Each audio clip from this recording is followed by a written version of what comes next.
સર્વ બાળકોને ભગવત સ્મરણ. ચાલો આજે આપણે એક વાર્તા પ્રસંગ લઈએ, જે છે ચતુર્ભુજદાસ મિશ્રનો પ્રસંગ.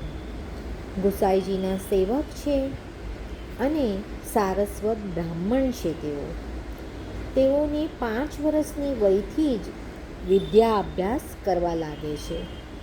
30 વર્ષ સુધીમાં એમણે વિદ્યા અભ્યાસ પૂરો કર્યો છે.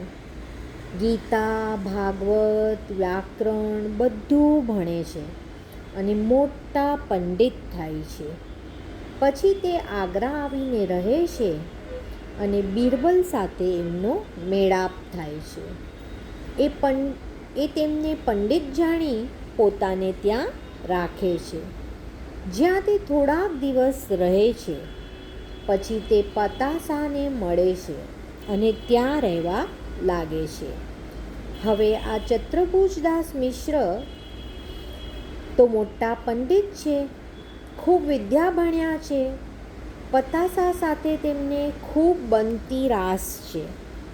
જ્યારે પતાસા કંઈક પૂછે તો એનો ત્વરિત ઉત્તર એવો આપે છે અને એમના પર ખૂબ રાજી થાય છે. એકવાર તે બિરબલ આગળ તેમની ખૂબ પ્રશંસા કરે છે.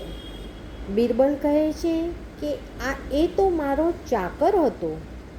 આ વાત બાદશાહ તેમને કહે છે અને તેઓ બાદશાહને, સાહેબ, આપ મળ્યા ત્યાં સુધી કોની ચાકરી નહીં કરી હોય. આ વાત સાંભળી બાદશાહ ખૂબ રાજી થાય છે. તે એમને 1000 રૂપિયા મહિનો કરી દે છે.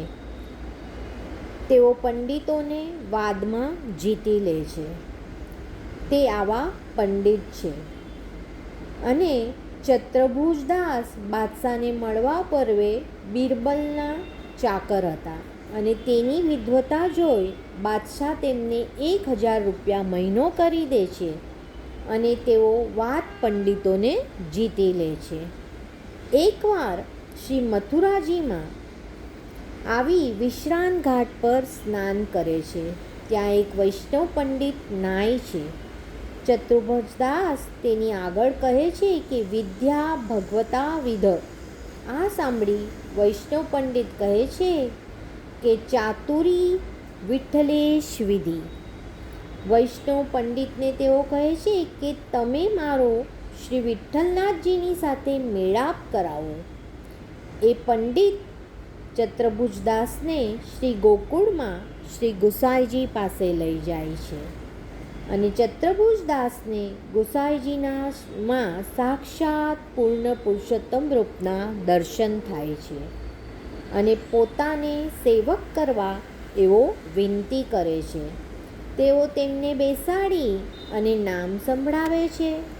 બીજે દિવસે નવનીત પ્રિયાજી સમક્ષ નિવેદન કરાવે છે અને તેમને બધી લીલા ત્યારે સ્ફુરે છે અને તેને કવિશ્વર થાય છે. તેઓ પછી કવિ બની જાય છે. નામ નિવેદન પામવાથી તેઓ કવિશ્વર થયા અને બધી લીલા એમને અંતરમાં સ્ફુરિત થાય છે.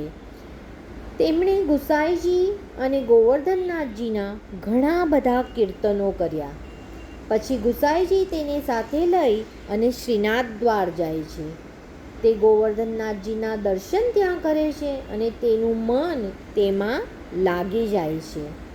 પછી શ્રી ગોપાલપુરમાં રહે છે. ગોવર્ધનનાથજીના દર્શન કરી અને એમનામાં જ એનું મન લાગી જાય છે, એટલે ત્યાં ગોપાલપુરમાં જ એવો રહી જાય છે. બાદશાહ પાસે રહેતા નથી. તે ગોપાલપુરમાં હોવાની જાણ જ્યારે બાદશાહને થાય છે, ત્યારે બાદશાહ પત્ર સાથે માણસને ગોપાલપુર મોકલે છે. તે લઈને ત્યાં આવે છે અને પત્ર ચતુર્ભુજદાસને આપે છે.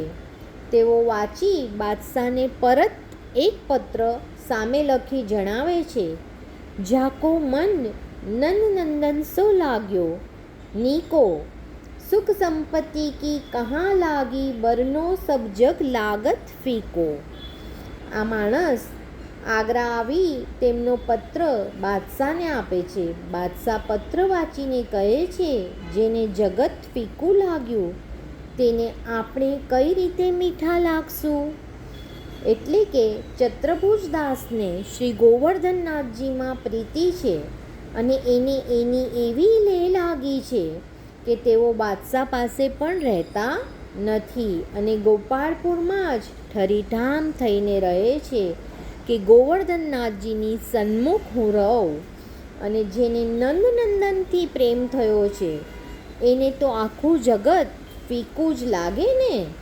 એટલે આમાં ભાવ એ છે કે જ્યારે સમસ્ત વિશ્વ તુચ્છ દિશે ત્યારે જાણવું કે મન ઈશ્વરમય થયું છે. બધામાંથી મમતા છૂટી ગઈ છે અને માત્ર ભગવાનના ચરણારવિંદમાં જ પ્રીતિ છે. તો આ ચત્રભુજદાસ શ્રી ગુસાઈજીના આવા કૃપાપાત્ર ભગવદીય હતા કે જેમનું મન નંદનંદનમાં લાગ્યું હતું અને એટલે એમને જગતના બધું જ ફીકું લાગતું હતું અને એમની વાર્તા આગળ ક્યાં સુધી કહેવી.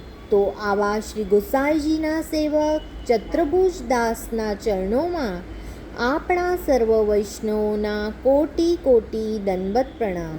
બોલો શ્રી વલ્લભાધીશ કી જય. શ્રી ગુસાઈજી પરમ દયાલ કી જય. સમસ્ત વલ્લભ કુળ પરિવાર કી જય.